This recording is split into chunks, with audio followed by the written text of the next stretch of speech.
ஜெயந்தன் ஐயா அனுமதிச்சாருன்னா கனவுல வந்து சொல்லுவார் கொடுக்கலாமா வேண்டாமான்னு. அப்ப கொடுத்துடலாம் எல்லாத்துக்கும். நான் ஜெயந்தன் ஐயாவை எனக்கு அறிமுகமான காலகட்டத்திலிருந்து அவருடைய இதழியல் கோட்பாடுகள் குறித்து என்னுடைய புரிதலை இந்த அரங்கத்தில் முன்வைக்கலாம் என்று நான் விரும்புகிறேன். ஒரு விடுமுறை நாளில் மதிய வேளையில் இவ்வளவு பேர் இருப்பதே நான் ஆகப்பெரும் சாதனையாக கருதுகிறேன். அதனால் அத்தனை ஆளுமைகளுக்கும் என் நஞ்சார்ந்த வணக்கத்தினை மீண்டும் ஒரு முறை உரித்தாக்குகின்றேன். ஐயா ஜெயந்தன் அவர்கள் 2007 காலகட்டத்தில் இருந்து தன்னுடைய இறுதி காலம் வரை மணப்பாறையில் வாழ்ந்தார்கள். அப்போது அவர் தன்னுடைய கருத்துக்களை இளைய தலைமுறையிடம் விதைப்பதற்கு பல்வேறு முன்னெடுப்புகளை செய்தார்கள். அதில் ஒரு பகுதி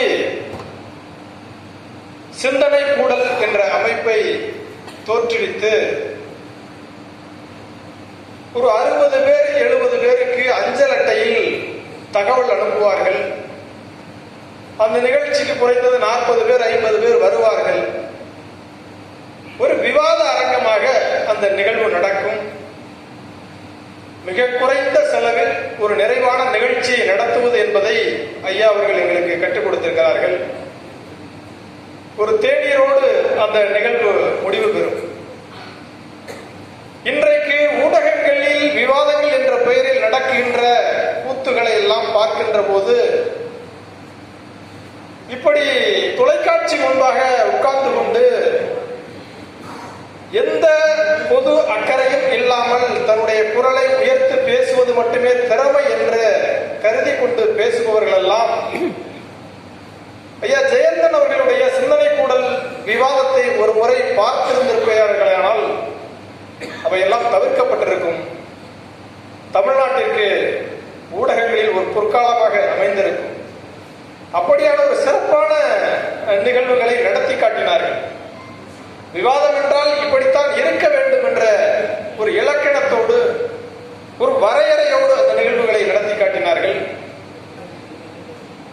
அதில் ஒரே ஒரு தலைப்பில் நடைபெற்ற விவாதத்தை நான் குறிப்பிட்டு இந்த இதழியல் கோட்பாடுகளை அதன் வாயிலாக நான் எப்படி புரிந்து கொண்டேன் என்பதையும் நான் விளக்க முற்படுகிறேன். தமிழ்நாட்டின் தீராத சிக்கலாக இருக்கக்கூடிய முல்லை பெரியாறு சிக்கல் குறித்து ஒரு விவாதத்திற்கு ஐயா அவர்கள் ஏற்பாடு செய்தார்கள்.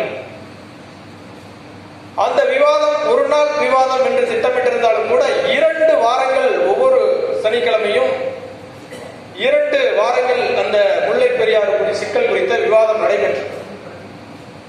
அந்த விவாதத்தில் கலந்து கொண்டு பேசுவதற்காக முல்லை பெரியாறு அணையினுடைய கண்காணிப்பாளராக இருந்த 20 ஆண்டுகள் அந்த பொறுப்பில் இருந்த சுந்தர்ராஜன் என்பவர் அழைக்கப்பட்டிருந்தார். நமக்கெல்லாம் அந்த அணையின் உயரத்தை அரசு கேரள அரசு உயர்த்துவதற்கு நீர்மட்டத்தினுடைய தேக்குவதற்கான அளவை உயர்த்துவதற்கு அனுமதிக்கவில்லை.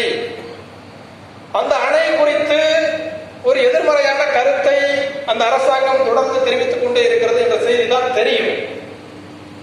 ஆனால் அந்த செய்தி எப்படி உருவாக்கப்பட்டது, கேரள மக்களுடைய மனங்களில் அது எப்படி நச்சாக விதைக்கப்பட்டது, அதற்கு காரணமாக இருந்தவர் ஒரு செய்தியாளர் என்ற புரிதலை அந்த 2 நாள் விவாதத்தில் நான் தெரிந்து கொண்டேன்.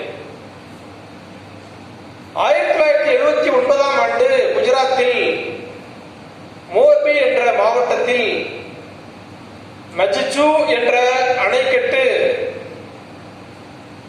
ஒரு பெரும் மழையில் 2000 சதுர கிலோமீட்டரில் பரப்பளவில் உள்ள அந்த அணைக்கட்டு பெரும் மழையில் உடைந்து ஆயிரக்கணக்கான மக்கள் இறக்கிறார்கள். அதுதான் செய்தி. அந்த அணை மண்ணால் கட்டப்பட்ட அணை.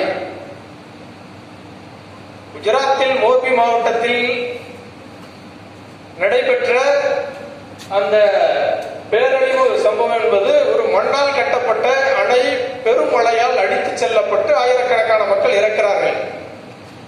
ஆனால் சில நாட்கள் கழித்து கேரளாவில் உள்ள மலையாள மனோரமா செய்தித்தாளில் அந்த செய்தியாளர் அனதர் மோர்பி இன் கேரளா என்று ஒரு செய்தியை பதிவு செய்கிறார். ஒரு செய்தியாளர் பொறுப்பற்ற முறையில் நடந்து கொண்டால்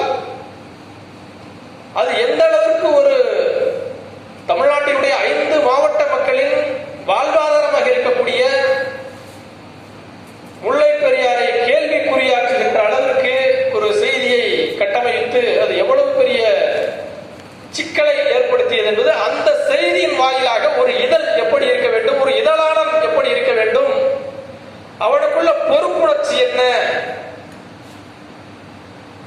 ஒரு கான்கிரீட்டால் கட்டப்பட்ட அணையை ஒரு மண்ணால் கட்டப்பட்ட அணையுடன் ஒப்பிட்டு எழுதியது எவ்வளவு பெரிய மோசடியான செயல் என்பதையெல்லாம் குறிப்பிட்டு 2 நாட்கள் விவாதம் நடைபெற்றது.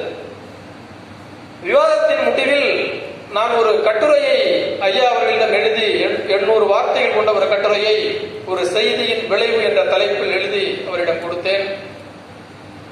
அவர் சபாஸ், இதைத்தான் நான் எதிர்பார்த்தேன் என்று பாராட்டினார்கள். அந்த கட்டுரை அன்றைக்கு நாளிதழாக வெளிவந்து கொண்டிருக்கக்கூடிய ஜனசக்தி நாளிதழில் பிரசுரமானது.